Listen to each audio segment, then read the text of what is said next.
ఈరోజు మనం కుంభరాశి వారి యొక్క జీవితం గురించి తెలుసుకుందాం. ముఖ్యంగా కుంభరాశి వారు కోటీశ్వరులు కాబోయే ముందు కొన్ని సంకేతాలు కనిపిస్తాయి. ఆ సంకేతాల ద్వారా అతి త్వరలో వారు కోట్ల రూపాయలు సంపాదించబోతూ ఉన్నారు అని అర్థం చేసుకోవాలి. ఈ వీడియో చూడకపోతే మీరు కోట్ల రూపాయలు మిస్ అయినట్లే. అయితే కుంభరాశి వారి యొక్క జీవితంలో వారు ఆర్థిక పురోగతి సాధించే ముందు లక్ష్మీదేవి యొక్క అనుగ్రహాన్ని పొందుకోబోయే ముందు ఎటువంటి సంకేతాలు కనిపిస్తాయో వివరంగా తెలుసుకుందాం. అలాగే మీకు దరిద్రం పట్టడానికి కొన్ని వస్తువులు కారణం. కుంభరాశి వారు ఎక్కడ ఉన్నా సరే ఈ వస్తువులను తీసి బయటకు విసిరివేయండి, లేదంటే మీ ప్రాణాలకే ప్రమాదం. మరి ఆ వస్తువులు ఏమిటో కూడా ఈ వీడియోలో తెలుసుకుందాం. అంతకన్నా ముందు మా వీడియో నచ్చితే లైక్ చేసి షేర్ చేయండి. అలాగే మా ఛానల్ని కూడా సబ్స్క్రైబ్ చేసుకుని మాకు సపోర్ట్ చేయండి. అలాగే జై శ్రీకృష్ణ అని కామెంట్ చేయండి. కుంభరాశి రాశి చక్రంలో 11వ రాశి. ధనిష్ట నక్షత్రము 3-4 పాదాలు, శతభిష నక్షత్రము 1, 2, 3, 4 పాదాలు, పూర్వభద్ర నక్షత్రము 1, 2, 3 పాదాలలో జన్మించిన వారు కుంభరాశికి చెందుతారు. ఈ కుంభరాశికి అధిపతి శనిదేవుడు. ఇది వాయుతత్వపు రాశి, అలాగే స్థిర రాశి అని కూడా చెప్పవచ్చు. కుంభరాశిలో జన్మించిన వారు సాధారణంగా పొడవైన దృఢమైన శరీరాన్ని, గుండ్రటి ముఖాన్ని కలిగి ఉంటారు. వారి ముఖంపై ఒక అందమైన వెలుగు ఉంటుంది. సుందరమైన రూపంలో ఎప్పుడూ సంతోషంగా, ఉల్లాసంగా బయటివారికి కనిపిస్తారు. సగం వయసులో కొద్దిగా లావు అయ్యే అవకాశాలు కూడా ఉన్నాయి. వీరి జుట్టు గోధుమ రంగులో ఉంటుంది. వీరిని చూడగానే స్నేహపూర్వకంగా కనిపించే స్వభావం కలిగి ఉంటారు. కుంభరాశి వారు చాలా తెలివైన వారు. అదేవిధంగా మంచి జ్ఞాపక శక్తి కలిగి ఉంటారు. ఎదుటి వారిని చూడగానే ఖచ్చితంగా అంచనా వేసే నేర్పు వీరికి ఉంటుంది. నిజాలను తెలుసుకోవడంలో ఈ కుంభరాశి వారు చాలా నిపుణులు అని చెప్పవచ్చు. వీరు చాలా చక్కటి ఏకాగ్రత కలిగి ఉంటారు. కుంభరాశి వారు దయ, మానవత్వం అనే స్వభావాలను ఎంతో ప్రత్యేకంగా కలిగి ఉంటారు. అలాగే ఆత్మవిశ్వాసంతో ఉంటారు. ఓర్పు, స్థిరమైన అభిప్రాయాలు కలిగి ఉంటారు. ఎప్పుడూ ఆనందంగా ఉండడానికి ప్రయత్నిస్తారు. పరిశోధాత్మకమైన శక్తి అనేది చాలా ఎక్కువగా ఉంటుంది. వీరికి కొత్త విషయాలను కనుగొనే ఆసక్తి అధికంగా ఉంటుంది. చాలామందికి వీరు స్నేహితులుగా ఉంటారు. కొంతమంది స్నేహితులు ఉన్నప్పటికీ కూడా ఎక్కువగా ఒంటరితనాన్ని కోరుకుంటూ ఉంటారు. అయితే కుంభరాశి వారి యొక్క జీవితంలో వారు ఆర్థిక పురోగతి సాధించే ముందు లక్ష్మీదేవి యొక్క అనుగ్రహాన్ని పొందుకోబోయే ముందు ఎటువంటి సంకేతాలు కనిపిస్తాయో వివరంగా తెలుసుకుందాం. పురాణ శాస్త్రాల ప్రకారం స్వయాన శ్రీకృష్ణ భగవానుడే ఒక మనిషి జీవితంలో అదృష్టం కలిసి వచ్చే ముందు ఎలాంటి సంకేతాలు కనిపిస్తాయో నారదుల వారికి వెల్లడించారు. ముఖ్యంగా ఈ రాశి వారి యొక్క జాతకం ప్రకారం చూస్తే వారి యొక్క జీవితంలో శుభగడియలు రాబోయే ముందు, వారు కోటీశ్వరులు కాబోయే ముందు కొన్ని సంకేతాలు వారికి కనిపిస్తాయి. అదృష్ట సమయం కలిసి రాబోయే ముందు పశుపక్షాదుల రూపంలో, చిన్నపిల్లల రూపంలో, ఇలాంటి రూపాల్లో కొన్ని సంకేతాలు పంపిస్తానని ఆ శ్రీకృష్ణ భగవానుడు తెలిపాడు. కేవలం జ్ఞానవంతులు మాత్రమే ఈ సంకేతాలను అర్థం చేసుకుంటారని కూడా శ్రీకృష్ణ భగవానుడు నారద మహర్షుల వారికి చెప్పాడు. అయితే ఈ రాశి వారి యొక్క జీవితంలో అదృష్టం కలిసి వచ్చే ముందు కొన్ని సంకేతాలు కనిపిస్తాయి. ఈ రాశి వారికి ఇంట్లోకి కప్పలు కానీ, పాములు కానీ, చీమలు కానీ వస్తే అది చాలా శుభప్రదమైన సంకేతం. ఈ కప్పలు కానీ, పాములు కానీ, చీమలు కానీ ఇంట్లోకి వస్తే భయపడటం, చిరాకు పడటం సర్వసాధారణం. కానీ ఇవి ఇంట్లోకి రావటం శుభప్రదమైన సంకేతమని మీరు ఖచ్చితంగా అర్థం చేసుకోవాలి. ఇంటికి ఎవరైనా అతిథి వస్తే వారిని దేవుడి స్వరూపంగా భావించాలి. అతిథి మర్యాదలు మీరు ఖచ్చితంగా చేయాల్సి ఉంటుంది. చిలుక ఇంట్లోకి రావటం కూడా మీకు శుభప్రదమైన సంకేతంగా భావించటం జరుగుతుంది.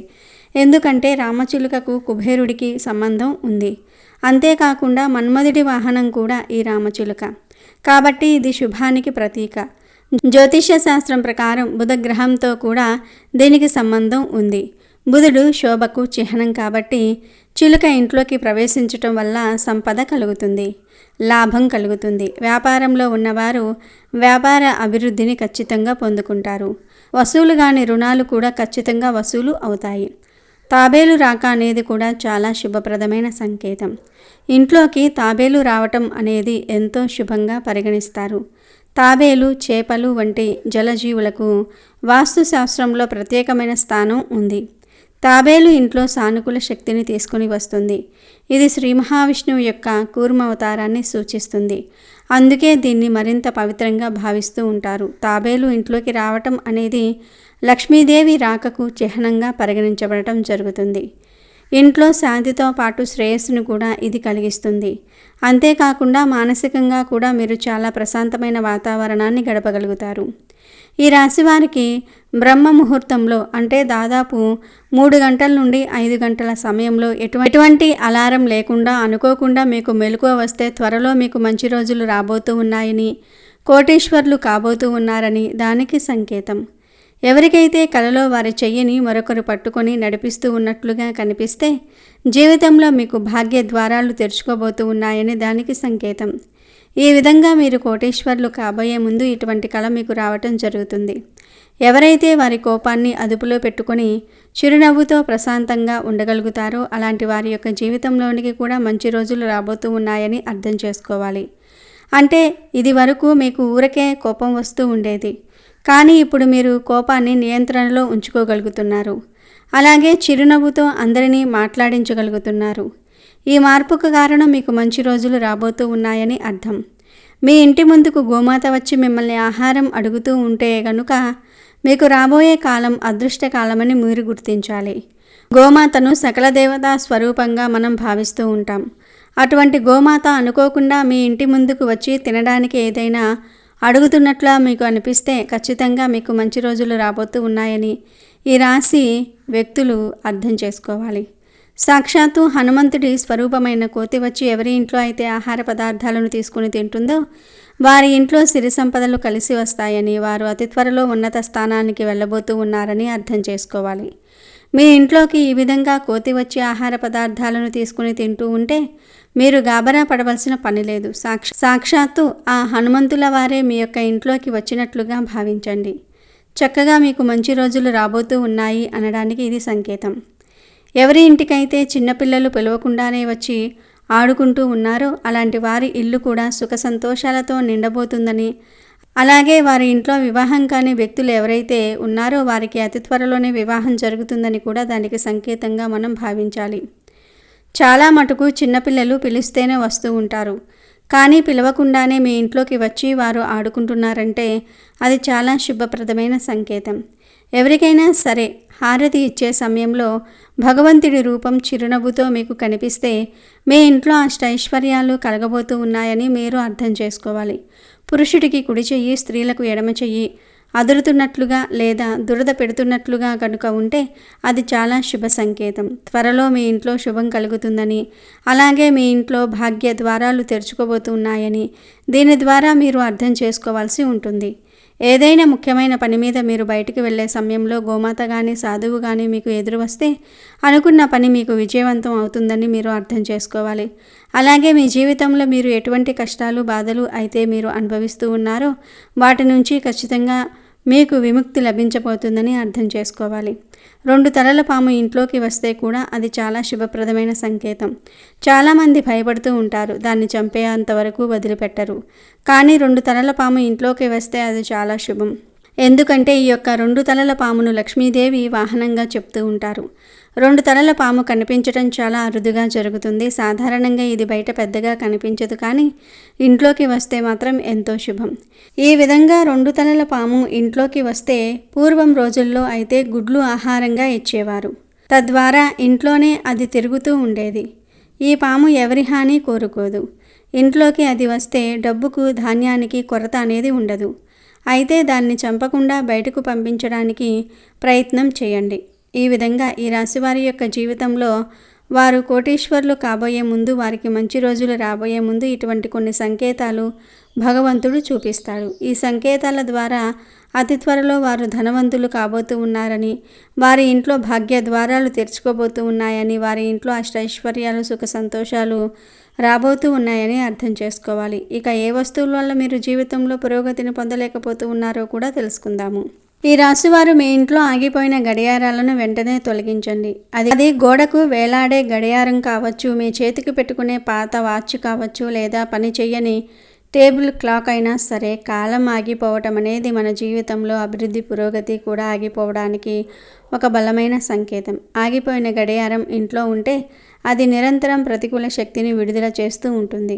ఇది మీ పనులలో అనవసరమైన ఆటంకాలు, జాప్యాలు జరగడానికి ఒక ముఖ్య కారణం అవుతుంది. ఈ రాశివారు ఎంతో ఆశయాలతో ముందుకు వెళ్ళే తత్వం కలవారు. కానీ ఆగిపోయిన కాలం అనే నెగిటివ్ ఎనర్జీ మీ పురోగతిని పూర్తిగా స్తంభింపజేస్తుంది. అందుకే వెంటనే వాటిని బాగు చేయించండి, లేదా ఏమాత్రం ఆలోచించకుండా ఇంటి నుండి బయటపడేయండి. ముఖ్యంగా మన వంటగదిలో వాడే పగిలిన కప్పులు, సాసర్లు, అంచులు వదిలిన ప్లేట్లు, పగుళ్ళు వచ్చిన గాజులు వంటివి ఏమాత్రం ఇంట్లో ఉంచుకోకూడదు. ఇవి దరిద్రానికి, అనారోగ్యానికి, అశాంతికి నిలువెత్తు చిహ్నాలని పండితులు, వాస్తుశాస్త్ర నిపుణులు హెచ్చరిస్తూ ఉన్నారు. ఈ పగిలిన పాత్రల్లో భుజించడం లేదా వాటిని ఇంట్లో ఉంచుకోవటం వల్ల మీ ఆరోగ్యానికి, ఐశ్వర్యానికి తీవ్రమైన హాని కలుగుతుంది. కాబట్టి మీ వంటగదిని ఒక్కసారి క్షుణ్ణంగా పరిశీలించి అలాంటివి ఏవి ఉన్నా వెంటనే బయటపడేయండి. పగిలిన అద్దంలో ముఖం చూసుకోవటం అరిష్టమని మన పెద్దలు ఎప్పటి నుండో చెప్తూ ఉన్న మాట. ఇది కేవలం మూఢనమ్మకం మాత్రం కాదు. దీని వెనుక లోతైన శాస్త్రీయ, మానసిక కారణం కూడా ఉంది. పగిలిన అద్దం కాంతిని సరిగ్గా పరావర్తనం చేయలేదు. దీనివల్ల మన ప్రతిబింబం వికృతంగా ముక్కలుగా కనిపిస్తుంది. ఇది మన సబ్ కాన్షియస్ మైండ్ మీద ప్రతికూల ప్రభావం చూపి మన ఆత్మవిశ్వాసాన్ని దెబ్బతీస్తుంది. అంతేకాకుండా వాస్తుశాస్త్రం ప్రకారం పగిలిన అద్దం ఇంట్లోని సానుకూల శక్తిని విచ్ఛిన్నం చేసి ప్రతికూల శక్తిని రెట్టింపు చేస్తుంది. దీనివల్ల కుటుంబ సభ్యుల మధ్య గొడవలు, మనస్పర్ధలు, అనవసరమైన చిరాకులు, ఆర్థిక నష్టాలు పెరుగుతాయి. మీ ఇంట్లో అద్దం పగిలి ఉంటే దాన్ని వెంటనే తొలగించండి. గమ్తో అంటించి వాడటం కూడా మహాదోషం. మీ పూజగదిలో చిరిగిన, రంగు వెలిసిన, పగిలిన దేవుడి పటాలు లేదా విగ్రహాలు అస్సలు ఉంచకూడదు. అలాంటి విగ్రహాలను, పటాలను పూజించటం వల్ల మనకు ఎటువంటి పూజా ఫలం దక్కకపోగా మహాదోషం చుట్టుకుంటుంది. ఇది మనం ఆ దైవాన్ని అవమానించినట్లే అవుతుంది. మన పూజ స్వీకరించబడదు. అలాగే ఒకే దేవుడికి సంబంధించిన 2-3 విగ్రహాలు లేదా చిత్రపటాలు పక్కపక్కనే పెట్టి పూజించకూడదు. ఉదాహరణకు 2 లక్ష్మీదేవి విగ్రహాలు, 3 వెంకటేశ్వర స్వామి పటాలు పక్కపక్కనే ఉంచటం వంటివి చేయకూడదు. మీ ఇంట్లో అదనంగా ఉన్న లేదా పగిలిన పటాలను, విగ్రహాలను ఏదైనా గుడిలో ఉన్న రావి చెట్టు క్రింద భక్తిగా పెట్టండి, లేదా పారే నీటిలో కలపండి. చాలామంది తమ పెద్దల మీద ఉన్న ప్రేమతో, గౌరవంతో వారి గుర్తుగా వారు వాడిన మంచాలు, చేతి కర్రలు వంటి వస్తువులను ఇంట్లో భద్రంగా దాచుకుంటూ ఉంటారు. ఇది భావోద్వేగపరంగా సరైనదే అయినప్పటికీ ఆధ్యాత్మికంగా, వాస్తుశాస్త్ర ప్రకారం ఇది చాలా పెద్ద తప్పు. చనిపోయిన వారి ఆత్మ వారు వాడిన వస్తువులతో ఒక బలమైన బంధాన్ని పెంచుకొని ఈ భూలోకాన్ని తమ వారిని విడిచి ఉన్నత లోకాలకు వెళ్ళడానికి ఇబ్బంది పడుతుందని శాస్త్రాలు చెప్తూ ఉన్నాయి. దీనివల్ల వారి ఆత్మ శాంతించదు. అలాగే ఇంట్లో నివసించే వారికి అశాంతి, తెలియని ఆందోళన, పనులలో ఆటంకాలు, ఆరోగ్య సమస్యలు వంటివి కలుగుతాయి. వారి ఆత్మ శాంతించాలంటే వారు వాడిన వస్తువులను పేదవారికి దానం చేయటం ఉత్తమమైన మార్గం. వారి బట్టలను, మంచం వంటి వస్తువులను అవసరమైన వారికి దానం చేయకండి. ఈ 5 రకాల వస్తువులను మీ ఇంట్లో నుండి తొలగించిన తర్వాత లక్ష్మీదేవిని ఆహ్వానించడానికి మీ ఇంట్లో మరికొన్ని సానుకూల మార్పులు కూడా చేయాలి. ఇంటి ద్వారం ఎప్పుడూ శుభ్రంగా, పవిత్రంగా, ఆకర్షణీయంగా ఉండాలి. లక్ష్మీదేవి మన ఇంటికి వచ్చేది ముఖద్వారం గుండానే కాబట్టి ప్రతిరోజు గడపకు పసుపు రాసి కుంకుమ బొట్లు పెట్టి అందమైన ముగ్గులతో అలంకరించుకోవాలి. శుక్రవారం ఇంటి గుమ్మానికి మామిడి తోరణాలు కట్టడం వల్ల ఇంట్లోకి ఎటువంటి ప్రతికూల శక్తులు ప్రవేశించకుండా ఉంటాయి. ఒక తులసి కోటను ఏర్పాటు చేసుకుని ప్రతిరోజు ఉదయం, సాయంత్రం దీపం పెట్టడం వల్ల లక్ష్మీదేవి అనుగ్రహం, విష్ణుమూర్తి ఆశీస్సులు మీకు లభిస్తాయి. ఈ రాశివారు ఈ చిన్న చిన్న మార్పులు చేయటం వల్ల గొప్ప గొప్ప ఫలితాలను చూస్తారు. వంటగది విషయంలో కూడా చాలా జాగ్రత్తలు తీసుకోవాలి. వంటగదిని అన్నపూర్ణాదేవి నివాసంగా భావించి ఎప్పుడూ శుభ్రంగా ఉంచుకోవాలి. ముఖ్యంగా రాత్రిపూట ఎంగిలి గిన్నెలను షింకులో పేరుకుపోనివ్వకూడదు. అన్నపూర్ణాదేవి కొలువై ఉండే వంటగది అపరిశుభ్రంగా ఉంటే ఆ ఇంట్లో ధనధాన్యాదులకు తీవ్రమైన లోటు ఏర్పడుతుంది. ముఖ్యంగా ప్రతి శుక్రవారం నాడు ఇంటిని శుభ్రం చేసుకుని ఒక బకెట్ నీటిలో కొద్దిగా గల్లులుప్పు వేసి ఆ నీటితో ఇల్లంతా తుడవటం వల్ల ఇంట్లో పేరుకుపోయిన ప్రతికూల శక్తి మొత్తం తొలగిపోతుంది. ఆ రోజు సాయంత్రం ఇంట్లో లక్ష్మీదేవికి దీపారాధన చేసి లలితా సహస్రనామం లేదా అష్టోత్తర శతనామావళి చదువుకోవటం ఈ రాశివారికి అద్భుతమైన యోగాన్ని, ఐశ్వర్యాన్ని కలిగిస్తుంది.